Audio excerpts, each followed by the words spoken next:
Hello বন্ধুরা, কেমন আছেন? আশা করছি আপনারা সবাই ভালোই আছেন। এখন আপনারা দেখছেন মজার কিচেন। আমার এই ছোট্ট চ্যানেল মজার কিচেনে আপনাদের সকলকে স্বাগত জানাই। আজও ফের হাজির হয়েছে আপনাদের কাছে এমন একটি রেসিপি নিয়ে। বন্ধুরা, চালের বাটাবাটি বা গুঁড়ো করার ঝামেলা ছাড়াই স্টিলের গ্লাসে খুব সহজেই বাড়িতেই বানিয়ে ফেলুন দুর্দান্ত স্বাদের একটি ভাপা পিঠে রেসিপি বা কেকের রেসিপিও বলতে পারেন। চলুন তাহলে আজকের রেসিপিটি দেখে নেওয়া যাক। আশা করছি আজকের রেসিপিটি আপনাদের কাছে খুবই ইউনিক লাগবে। এই রেসিপিটি বানানোর জন্য আমি এখানে নিয়ে নিয়েছি 1 প্যাকেট সুজি। এবার আমি এতে দিয়ে দেব স্বাদ মতো লবণ ও হাফ কাপ চিনি। বন্ধুরা, চিনির পরিমাণটা আপনারা বাড়িয়ে কমিয়ে নেবেন যে পরিমাণ মিষ্টি খাবেন। আর এখানে দিয়ে দিলাম 1 প্যাকেট ইনো।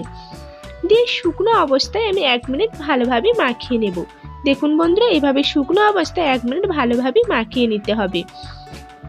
খুব সুন্দর মাখানো হয়ে গেছে। এবার আমি এখানে দিয়ে দেবো অল্প পরিমাণ লিকুইড দুধ। অল্প অল্প করে দিয়ে একটি পারফেক্ট ব্যাটার বানিয়ে নেব। একদম পাতলাও না আর একদম ঘনও না, একটা মিডিয়াম সাইজের ব্যাটার বানিয়ে নিতে হবে। দেখুন বন্ধুরা, খুব সুন্দর ব্যাটারটি বানানো হয়ে গেছে। বেশি পাতলাও না, বেশি ঘনও না। এটিকে আমি কিছুক্ষণের জন্য ঢাকনা দিয়ে রেস্টে রেখে দেব। ততক্ষণ আমি গ্যাস জ্বেলে নারকেল একটি পুর বানিয়ে নেব। তার জন্য এখানে আমি নিয়ে নিয়েছি একটি গোটা নারকেল কোড়া। এবার আমি এতে দিয়ে দেবো 2 কাপ খেজুরের গুড়। দিয়ে গ্যাসটিকে মিডিয়াম ফ্লেমে রেখে কন্টিনিউ নাড়াচাড়া করে একটি নারকেলের পুর বানিয়ে নেব। দেখুন বন্ধুরা, কন্টিনিউ এভাবেই নাড়াচাড়া করতে হবে, নাহলে নিচে ধরে যাবে, খেতেও ভালো লাগবে না। দেখুন বন্ধুরা, খুব সুন্দর কালার চেঞ্জ হয়ে গেছে, আমার নারকেলের পুরো রেডি হয়ে গেছে। এবার এটিকে আমি গ্যাস অফ করে ঠান্ডা করে নেব। এইদিকে আমি ফিরে এলাম। দেখুন বন্ধুরা, সুজিটা নরম হয়ে গেছে, ব্যাটারটাও ঘন হয়ে গেছে। এবার আমি এখানে নিয়ে নেব 2টি স্টিলের গ্লাস। দেখুন বন্ধুরা, এখানে আমি 2টি স্টিলের গ্লাস নিয়েছি। এবার গ্লাসের মধ্যে তেল ব্রাশ করে নেব। বন্ধুরা, এই রেসিপিটি যদি আপনাদের ভালো লাগে, আপনার ক্লোজ ফ্রেন্ডদের বেশি বেশি করে শেয়ার করবেন।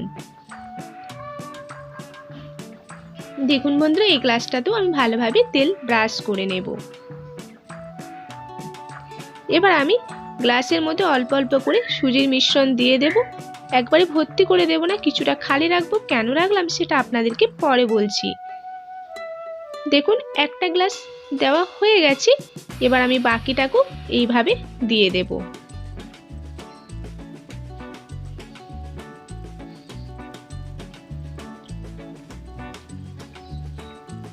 দেখুন বন্ধুরা, বাকি গ্লাসটাও খুব সুন্দর দেওয়া হয়ে গেছে। এবার আমার নারকেলের পুরো হালকা ঠান্ডা হয়ে গেছে। এবার হাত দিয়ে একটা লম্বা শেপ দিয়ে দেব। দেখুন বন্ধুরা, হাত দিয়ে এভাবে একটা লম্বা শেপ দিয়ে দেব। একটা দেওয়া হয়ে গেছে, আর একটা এভাবে আমি লম্বা আকৃতির শেপ দিয়ে দেব। বন্ধুরা, এই রেসিপিটি অন্তত বাড়িতে একবার ট্রাই করবেন, দেখবেন খেতে খুবই ভালো লাগে।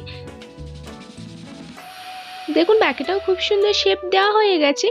এবার আমি গ্লাসের মাঝ বরাবর পুরটিকে দিয়ে দেব সুজির মধ্যে। বন্ধুরা, ব্যাটারটা এই জন্যই বলেছিলাম মিডিয়াম সাইজের করতে, বেশি পাতলা হলে পুরটা দেওয়া যেত না। দেখুন, 2টি গ্লাসে খুব সুন্দর পুর দেওয়া হয়ে গেছে।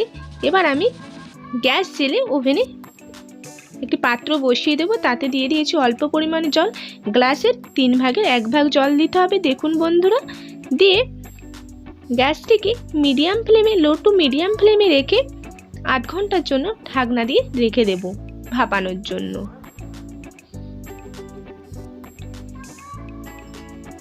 দেখুন বন্ধুরা, আমি এখানে আধ ঘন্টা পর ফিরে এলাম। খুব সুন্দর ভাপানো হয়ে গেছে। দেখুন বন্ধুরা, বলেছিলাম না যে খালি রাখতে। দেখুন, পুরো ভরে গেছে, গ্লাস ভর্তি হয়ে গেছে। এই জন্যই বলেছিলাম কিছুটা খালি রাখতে। এবার একটা স্টিকের সাহায্যে আমি দেখে নেব হয়েছে কিনা। দেখুন বন্ধুরা, স্টিকের গায়ে লেগে যাচ্ছে না, মানে হয়ে গেছে। এবার আমি গ্লাসগুলিকে তুলে নেব। তুলে নিয়ে ঠান্ডা করে নেব। ঠান্ডা করে নিয়ে গ্লাস থেকে বার করিয়ে নেব।